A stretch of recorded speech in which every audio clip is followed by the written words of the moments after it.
ଦେଖନ୍ତୁ ତେଲ ସମସ୍ୟା ଆଉ ନାହିଁ କାରଣ କାଲି ଭୁବନେଶ୍ୱରକୁ 150 ଟ୍ୟାଙ୍କର ଆସିଛି କଟକକୁ ମଧ୍ୟ 76 ଟ୍ୟାଙ୍କର ତେଲ ଆସିଛି ସବୁ ସହରକୁ ଆମେ ତେଲ ଯିବାର ବ୍ୟବସ୍ଥା କରିଛୁ ତେଲ ପାଇଁ କୌଣସି ପ୍ରକାର ପ୍ରୋବ୍ଲେମ୍ ନାହିଁ ଆଉ ये जो आंदोलन कथा अच्छी ये आंदोलन सरकार शीघ्राति शीघ्र तो समाधान करने चाहते माननीय मंत्री सहित डिस्कसन रखिंट जारी भावुँ शीघ्राति शीघ्र से समस्या समाधान हो तेल कौन सी प्रोब्लेम रही कौन सी माने खुचुरा माने जो माने नौचन तेल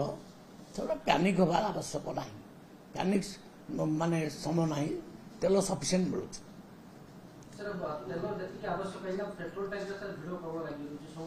नहीं इटा स्वाभाविक भाव में गोटे आंदोलन लोक मान भितर आसे जे ना तेल मिल न मिल कि रखीदे अधिक रखीदे ये हूँ कथा किंतु मोर माने स्टेटमेंट हूँ या आम सफिशिएंट तेलर व्यवस्था करूँ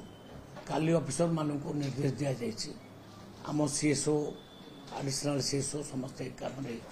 लगी आम तेलर अभाव करईदबू ना से ऑफिसर्स मानू आम एसपी इंडियन ऑयल सब कंपानी ऑफिसर्स मानू 11टा बेलू आ सेक्रेटेरिएट आम डाकिଛୁ सरीज शीघ्राति शीघ्र सरीज कारण ता विषय डिस्कसन चली प्राय जिते गोटे डिमांड अच्छी सरकार ताको मानि नेबे असुविधा किसी हम विरोधी कहते राहुल गांधी ना ना से भूल कथा विरोधी तो अनेक कथा कहे विरोधी कथा आमर किसी कहबार ना किंतु ये समस्यार समाधान शीघ्राति शीघ्र हो भावी आज ही